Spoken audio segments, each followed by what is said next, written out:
गिबिसिनथारावनो आंनि बे चेनेलाव इसोरनि बोसोनखौ खोनासंनो मोजां मोनग्रा साफ्रोमबो व्यक्तिफोरनो आंनि गोसो गोरबोनि अननाय सिबिनायजों लोगोसे ख्रीष्ट जिसुनि गोजोननायखौ बयनोबो जासिग्रोबाय। आं मोनसे बाइबेल सारि लानानै नोंथांमोनखौ बानजायनो एबा रायथिनो थाखाय हास्थायदों। बेनो जाबाय जाकबनि 2:3 सारि जेम्स चैप्टार 1 verse 4। आं फरायनानै बे बाइबेल सारिखौ नोंथांमोननो खोनासंनो होनो थाखाय हास्थायदों। नोंसोरो जोबनायसिम सैसो नांथारगौ, अब्लासो नङा मोनसेयावबो खहा जायालाबा गोग्गो आरो जाफुंसार जानो हागोन। बे गोथार बाइबेल सारि फरायनायनि गेजेरजों इसोरनि बोसोनखौ मोजां मोनग्रा आरो खोनासंग्रा साफ्रोमबो मानसिफोरनि जिबनाव इसोरा गेदेर बोर लाबोथों। बे बाइबेल सारियाव जों फरायनानै खोनानो मोनबाय, जायफ्रा एकदम जोबजासे माने जों जेसेबां थांनानै थागोन एसेबां जोङो गासै इसोरखौ खुलुमनाय सिबिनायाव गाज्रि बिसयफोरखौ सैसोनानै जेब्ला फोरबोनियाव फोथायनायखौ नांथाबनानै थागोन, अब्ला जों मा जागोननो जोङो गोग्गो आरो जाफुंसार जानो हागोन। बे जाबाय जों गाज्रि बिसयफ्राव प्रब्लेमफ्राव जोङो गावखौ फोथायनायनिफ्राय ओरै खालामालाबानो नांथाबनानै सैसोनानै फोरबोनियावहाय जोङो फोथायनायखौ लाखियोब्ला अब्ला जोङो जिबनाव मा जागोन, गोग्गो आरो जाफुंसार जागोन। बाइबेल सारिया बेबादि बुंदों। माने सैसोनानै थायोब्ला जोङो गोग्गो माने पबित्रता धार्मिकता जीवन खुंनो हागोन आरो जाफुंसार जानो हागोन। धार्मिकताजों लोगोसे जोङो स्पिरिचुवेल मेच्युरिटि, जोङो फोथायनायाव गोग्गोम जानानै देरलांबाय थागोन, जौलांबाय थागोन। नैबे बाथ्राखौ लिरनाय दङ। दा बे बिषयखौनो लानानै आङो नोंथांमोनजों फंनैसो सावरायनो थाखाय हास्थायदों। न'खराव गोबां न'खराव गोजोननाय गैया, सान्थि गैया। मानो गैया? खारना जाबाय बे न'खराव गावजों गाव सैसोनाय गैयाब्ला बे न'खराव सान्थि एबा गोजोननाया थाया। सैसोनाया न'खरावबो ओरैबायदि गोनां, जेब्ला जों मानसि जानायखाय खोथा बाथ्रायाव जों गोरोन्थि खालामो, आखल आखुआव गोरोन्थि खालामो, बिमा बिफाजोंबो गोरोन्थि खालामो, बिदा फंबायजोंबो जों गोरोन्थि खालामो। जेब्ला गोरोन्थिफोरखौ जोङो बुंफिना लासे, सोंखारिया लासे बा गोरा खोथाजों नांलाया खमलाया जासे जेब्ला जों बुंनो सैसोनानै सिरि सिरि थादलायो, अब्ला बे न'खराव सान्थिया एबा गोजोननाया रंजानाय आरो सान्थिजों सुफुं जायो। बिनिखायनो न'खरावबो गोजोननाय सान्थिखौ मोननो थाखाय सैसोनाया जोबोद गोनांथार। आरो बिनिख्रुइ गोनांसिन बिषया जाबाय ख्रिस्टान जीवनावहाय धार्मिकता जीवन खुंनायाव बे सैसोनाया बयनिख्रुइबो गोनांसिन।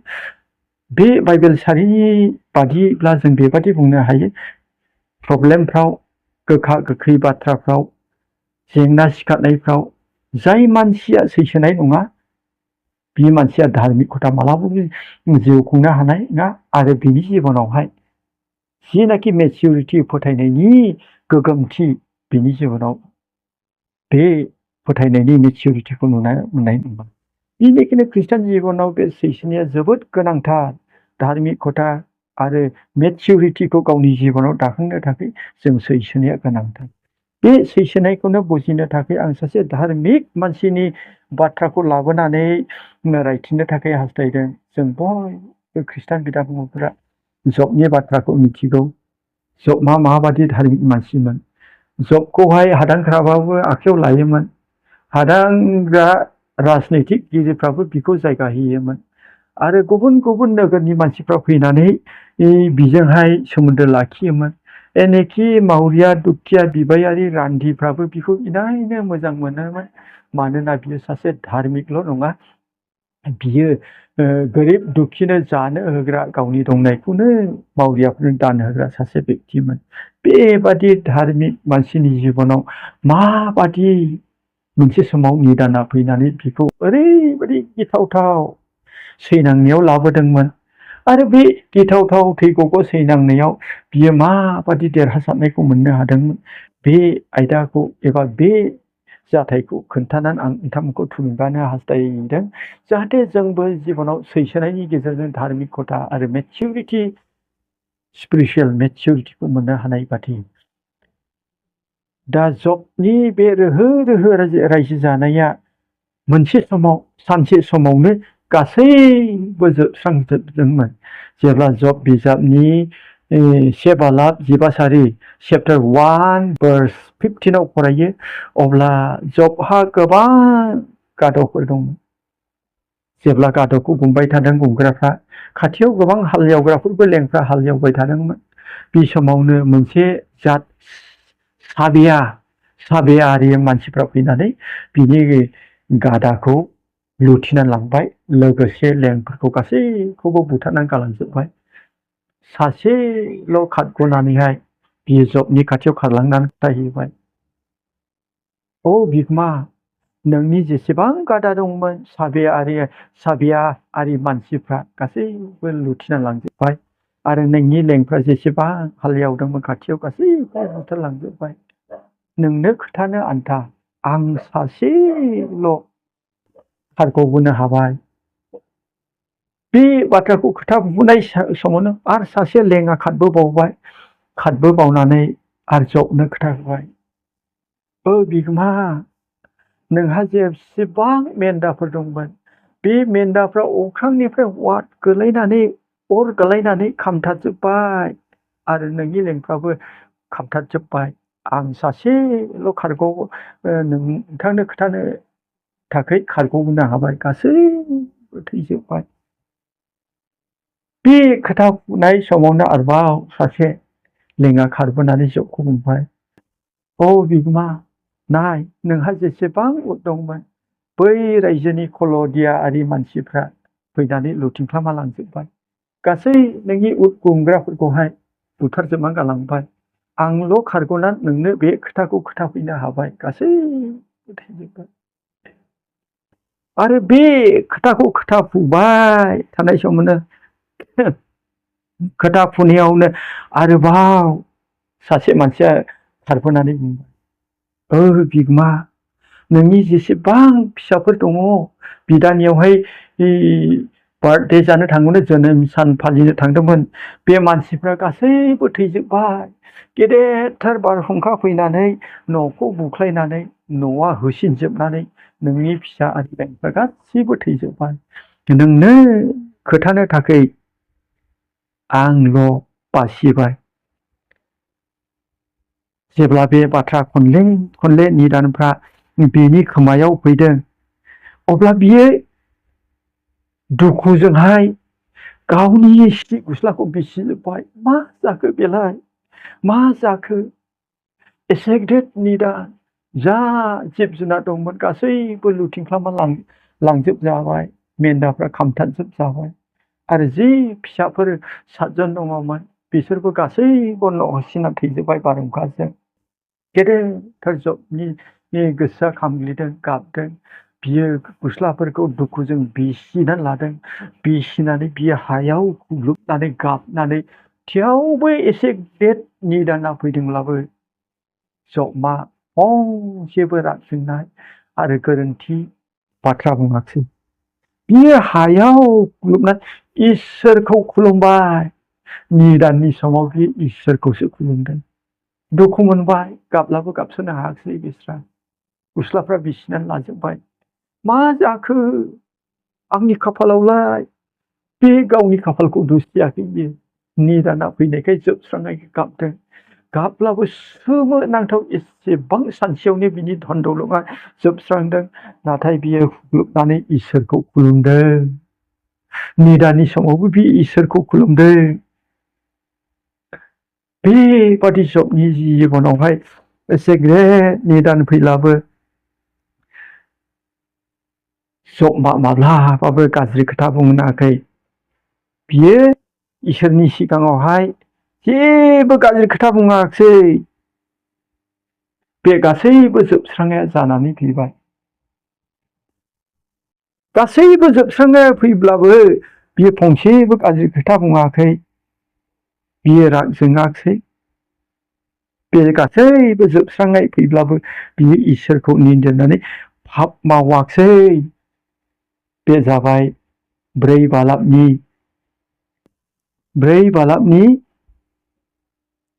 28 सारियावहाय बेबायदि लिरनाय दङ। 28 सारियाव बे गासै जोबस्रांनाय निदाना फैब्लाबो बियो इसोरखौ जेबो निन्दियाखै। जेब्ला जोङो निदान फैयो अब्ला जोङो बेबादि जोंनि खुगानिफ्राय बोराबनाय रागा जोंनायफ्रा ओंखारो, नाथाय जबनि जिउनाव बेबादि बोराबनाया सफैयाखिसै। बे गासै बिसयफ्रा जाखांनायनि उनाव आरोबाव बिहा मोनसे गेदेरथार निदान सफैबावबाय। बियो इसोरनिफ्राय गोजान जायाखिसै। बिनिखायनो सैताना इसोरनियाव थांनानै जुक्ति खालामदों। बियो बिनि आखाइयाव मोदोम होयोब्ला, मोदोमाव आखाइ होयोब्ला, मोदोमाव खस्थ' होयोब्ला, इसोर जबमा नोंखौ निन्दिनानै नागारगोन। सैताना इसोरजों रायज्लायहैबावनायाव इसोरा आरोबाव सैताननो बेबादि खाबु होबाय, नोङो बिनि जिबनखौ आखाइ होनो मोननाय नङा, नाथाय नोङो बिनि मोदोमाव आखाइ होनो हागोन। जबमा माब्लाबाबो आंखौ नागारनाय नङा।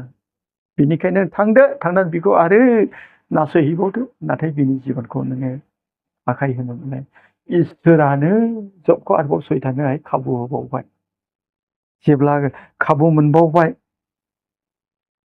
अब्ला बिनि मोदोमाव ओरैबायदि सैताना मोनसे बेमार सोना होबाय। बिनि गथै स्किन डिजिज, गाराय गुग्ला बादि गाराय, गथै मोदोमा गाराय जाजोब। जेब्ला गाराय जाबाय अब्ला फारसेथिङै बिहा फिसाज्ला थैजोब्बाय। जेसेबां जिब जुनार दंमोन बेफोर होखारना लांजाबाय।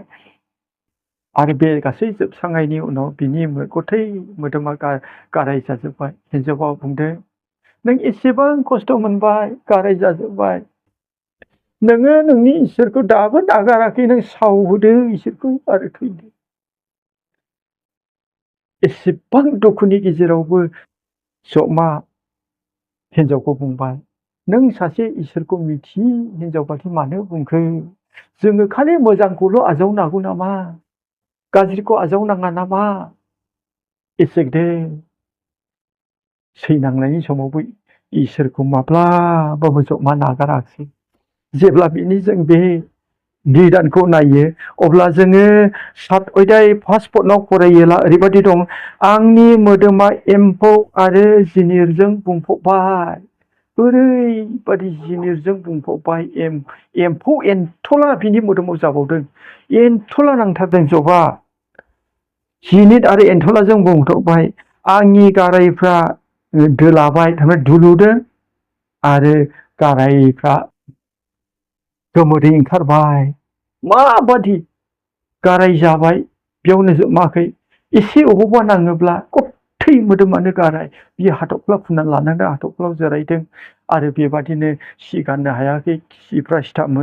बेनिखायनो बे सिथाबदों, थेवबोनो बियो इसोरखौ नागाराखै। बिनि मोदोमाव एन्थला जालायदों। अनजाग्रा खृष्टान बिदाफोर, एसे इमाजिन खालाम, एसे सान एन्थला नांलायनाय जिबनाव सोरनि साफा सानै मानसिनि जिबनाव जायो। नाथाय जों बाइबेलाव नुनो मोनाखै धार्मिक मानसिफ्रा बेबादि सानसेयावनो धोन सम्पति जोबस्रांनाय आरो मोदोम गंसे गाराय जानानै गोमोदै गनानै एन्थला नांलायनाय जों नुनो मोनाखै मालाबाबो। नाथाय जबनि जिबनाव बे जादों। जेसेबां खस्थ' होनब्लाबो बियो इसोरखौ दुसियाखै। बियो ओरैबादि सानबाय, नैबे गासैबो जाथायखौ जबमा बे टेम्पटेसना, बे निदाना माब्रै जाखो जेबो मिथिया। नाथाय बियो सैसोनानैहाय बियो सानदों, आं आरोबाव माब्लाबाबो थांनानै थानाय नंदों, आरो बे संसारनि थांनानै थानायखौ आं लोगो मोननाय नंदों। बियो 7 अध्याय पदनाव बुंदों, ताथसालावहाय सोङोब्ला जेरै थाक थाक थाक बियो ओरैबादि गोख्रै खारनो, जेसेनो गोख्रै खारनो एसेनो बिनि माखुआव थानाय खुन्दुङा जोबलाङो। माने जबमा बेखौनो बाजायनो नाजादों, आंनि थांनानै थानायनि आयुआ बै ताथसालाव माखुआ जेरै गोख्रै खारनो, खुन्दुङा थाब जोबनो, बेबादि गुसुं समल'सै होनना बुंदों। जबमा बेबादि गुसुं समल'सै, आं आरो थांनानै थाथारनाय नंलिया, मालाबाबो थांनानै थाबावनाय नंलिया। एकदम आसा खालामाखै। नाथाय बियो माब्लाबाबो इसोरखौ मिनियो। थांना थानायनि आसाखौनो बियो नागारखाबायमोन होननानै बेबादिनो अनजाग्रा ख्रिस्ट' लोगोफोर, जबनि जिबनाव बे सोमोनांथाव सैनांनाय, मोदोमाव एंथ'ला नांलायोब्ला गोमोदै र' जायगा दाबसेबो गैया, बेबो गथै देहायानो बेबादिब्ला माबादि सैनांदो। नाथाय बियो मोनसे सैताननि आखाइ होनाय आरो इसोरनिफ्राय पारमिसन मोनखानाय, इसोरनि परिकल्पनानि सिङाव जानायमोन। जबआ बेखौ मिथियाखै, नाथाय इसोरा बिनो बेबादि हगारनायनिफ्राय बियो जेब्ला उदां जादों, बियो गासै देहाफ्रा गावनो अट'मेटिक गादों। जेब्ला गाबाय, गानानै बियो रिकभार जादों। जेब्ला रिकभार जाबाय, बि इसोरखौ हामबाय होनदों। जब 42 अध्याय 42 नि 12 फरायोब्ला फोरबुआ माबादि बोर होखो, फोरबुआ मिथिगौ जबनि धार्मिकताखौ, बिनिखायनो बिखौ सैताननि आखायाव हगारना होदों। धोन सम्पति फोजोबनो थाखाय हगारना होबाय, बिनि देहायाव दांनो थाखाय हगारना होबाय। सैताना दांबाय, थेवबो बिखौहाय खोख्लैनो हायाखिसै, बिनि फोथायनायखौहाय खोख्लैनो हायाखिसै। उनाव सैताना जेननांबाय, बिनि गासै देहाफ्रा रिकभार जाजोब्बाय। जेब्ला रिकभार जाजोब्बाय, बियो इसोरखौ बाख्नायदों। बिनिफ्राय बिहा जे एसेबां धना जोबदोंमोन, बे जब फोरबुआ जबखौ सिगाङाव जेसेबां बोर होदोंमोन, उननि समाव बिनिख्रुइ बांसिन बोर होबाय। जेसेबां गोमादोंमोन, जेसेबां मेन्दा खामथादोंमोन, जेसेबां गादर दैखोना लांदोंमोन, बे गासैखौबो मोनफिननानै बियो मोजां देहाखौ मोननायजों लोगोसे बिनि धोन सम्पतिखौ मोनजोब्बाय। बिनि उनाव बियो आरोबाव 7 जन फिसाफोर जोनोम एबा मोनफिनबाय, बाइबेलाव लिरनाय दं। 7 जन फिसाफोर मोनफिनबावदों। मानोना जबआ 940 years 940 बोसोर बियो गोबाव संसाराव जोरदोंमोन। बिनिखायनो जबआ 7 जन फिसाफोर मोनफिननानैहाय बिनि 3 फिसाजोफ्रा ओरैबादि मोजां, बाइबेलाव बेबादि बुंनाय दङ, माने जबनिख्रुइ साबसिन रावबो फिसाफोर गैया। थारमाने जबनि फिसाजोआनो बयनिख्रुइ साबसिनमोन उननि मोनफिननाय फिसाजोफ्रा होनना लिरनाय दङ। अनजाग्रा ख्रिस्ट' लोगोफोर, बे बाथ्राजों आंनि गाहाय आयदाखौ बेखौनो नोंथांमोननो आङो थुलुंगानो हास्थायदों। नोंसोरो जोबनायसिम सैसो, जोंनि सैसोनाया जोबनायसिम, जों जेसेबां संसाराव थांनानै थागोन, एसेबां निदान फैगोन, गोखा बाथ्राफोर फैगोन, लाजिनांथाव बाथ्राफोर फैगोन। बे गासैयावबो सैसोनानै थायोब्ला इसोरा ओरैबादि जोंखौ पबित्रता, गोग्गो आरो मेच्युरिटि खालामनो थाखाय जौगानो होदों। जों जबनि जिबनाव नुबाय, बिहा जि गोमादोंमोन बेखौ बांसिनै मोनफिनजोबदों होननानै verse 12 42 आरो 12 नायोब्ला बे गासैबो लिरनाय दं, नोंथांमोना फरायनो हागोन। बियो मोनफिनजोबदों आरो सिगांनि फिसाफोरनिख्रुइ उननि फिसाफ्रा साबसिनमोन होननानै बाइबेला जोंनो खोन्थादों। बिनि फिसाजोफ्रा ओरैबादि मोजां, नायनो मोजांमोन। दा जबआ 940 years गोबाव जोरनानै बेबादि इसोरनिफ्राय गेदेरथार बोरखौ मोनदों। इब्राय बिजाबाव, जाकब बिजाबाव नायोब्ला बेयावबो जाकबनि लाइजामाव जबनि सैनांनायखौ रायथिनाय दङ। जबआ नोंसोरो मिथिया नामा, जबआ दे सैनायजों बेसेबां इसोरनिफ्राय बोर मोनदों होननानैहाय। इसोरा जबनो सैसोनायनि गेजेरजों बिनो डाबल गुन धोन सम्पति आरो साबसिन फिसाफोरखौ होदोंमोन। अनजाग्रा ख्रिस्ट' लोगोफोर, गोबां फोथायारि खृष्टानफ्रा दिनै सैसोनाय गैयिखाय फोथायनायाव दुरबल। जोङो एसेयाव राग जोङो, एसेयावनो सौथुयो, एसेयावनो भुल बुजियो, एसेयावनो गाज्रि मोनो, एसेयावनो क्षमा होनो हाया। नाथाय जों गासैबो बे गोखा बिसयफोरखौ, बिस गोनां बिसयफोरखौ सैसोयोब्ला इसोरनि बोसोना जोंनो जौगानो होदों। जोङो धार्मिकता जिबन खुंनो हागोन आरो जोङो फोथायनायाव गोग्गोम जानो हागोन होननानैहाय दा रमारि 5:4 रमान्स चैप्टार 5 verse 4 आव नायला सैनाया इसोरजों हामजा जानायखौ लाबोयो आरो बिजों हामजा जानाया बरसाखौ होयो जबखौ बेसेबां खुसि जादों इसोरा बेसेबां हामजादों बिनि सैसोनायनि थाखायनो बियो साबसिन फिसाफोर मोनदों आरो बांसिन धोन मोनदों दा सैसोनो हायिखायनो फंफ्रोमबो बाथ्रायाव जों सैसोयैखाय मोनफ्रोमबो प्रब्लेमाव जोङो सैसोनो हायिखाय जोङो गोलायो जोङो पबित्रता धार्मिकता जीवन खुंनो हाया आरो सासे खृष्टान हिसाबै जों गोग्गोम गसंनो हाया बेनिखायनो अनजाग्रा खृष्टियानफोर बे सैसोनाया धार्मिकता एबा सोरगोआव थांनो थाखाय गावखौ पबित्रतायै दोननो थाखाय जोबोद गोनां आरो बेजों लोगोसे जोङो धार्मिकताजों लोगोसे जों मेच्युरिटि जिउआव देरलांनो आरो जौलांनो थाखाय सैसोनाया जोबोद गोनांथार बेनिखायनो जोंनि माथाय 24 चैप्टारनि 13आवबो बेबादि दं नाथाय जायहा जोबनायसिम गसंथागोन बियो बासायजागोन गसंथागोन जेब्ला गुबुन लेंगुवेजनि बाइबेलाव फरायो बेयाव जोबनायसिम गसंथागोन होननाया जोबनायसिम सैसोगोन होननानै लिरनाय दङ जायफ्रा जोबनायसिम सैसोगोन बिसोरो बासायजागोन मानोथो दिनै खृष्टानफोरालाय खृष्टाननि आखल दिन्थिनो हायाखै जोङो मोनसेबो बाथ्राफ्राव प्रब्लेमफ्राव जोङो सैसोआ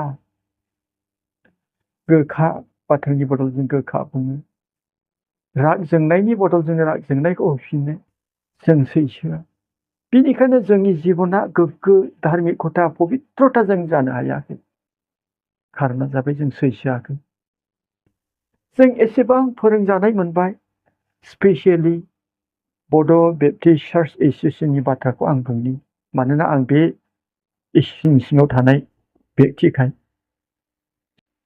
बिराद गिदिर आलासिफोर लाबोयो जों गोबांबार जागरण जाबाय गोबांबार गावखौ पापि होननानै क्षमा बिबाय नाथाय जोङो क्षमा बिब्लाबो जोङो मानोथो धार्मिकता जीवन खुंनो हायाखै मानो जोंनि जिबनाव सोलायनाया फैनो हायाखै आं सानो जोङो गोबां बिसयावहाय गावखौ हमथायैखाय सैसोयैखाय जेब्लायबो देरहानो नाजानायखाय जों दिनै आत्मिक बिसयाव पबित्रता मेच्युरिटि जों जानो हायाखै मानोना जों सैसोआखै मोनफ्रोमबो बाथ्रायावनो जों सैसोनो हायाखै जों देरहानो नाजादों बेनिखायनो अनजाग्रा खृष्टियानफोर बे बाथ्राया जोंनो दिनैहाय मोनदांनो होबाय जायहा जोबनायसिम सैसोगोन अर्थात जों थैनायसिम जों आजावना लानांगौ सैनायाखौहाय खस्थ'आखौहाय फोथायनाय जीवन अब्ला माथायाव मा होननानै बुंबाय जिसु ख्रिस्ट'आ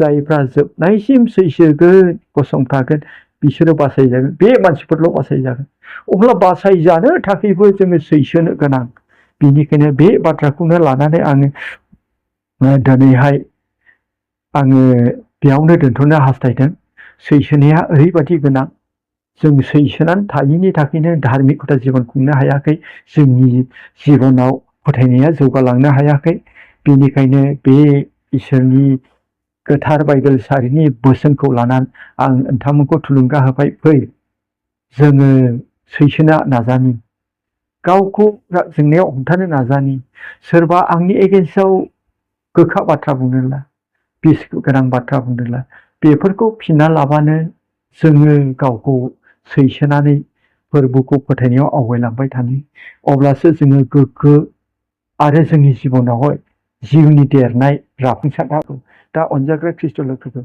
नोंसोरो जोबनायसिम सैसोब्ला अब्ला नोंसोरो बासायजागोन होननानै जिसुआ बुंदों ओमफ्राय बे जाकबनि लाइजामाव नोंसोरो जोबनायसिम सैसो नांथारगोन अब्लासो नोंसोरो मुङा मुंसेयाव जायालाबानो गोग्गो आरो राबथानाय जानो हागोन थारमाने जों गासै बिसयाव सैसोयोब्ला जोङो पबित्रता जीवन खुंनो हायो आरो जोंनि जिबना जौलांबाय थायो खोनासंग्रा साफ्रोमबो इसोरा गेदेर बोर लाबोथोंसै बेखिनिखौनो बुंनानै आं इसोरनिबो बाथ्राखौ दोनथ'बाय आमेन।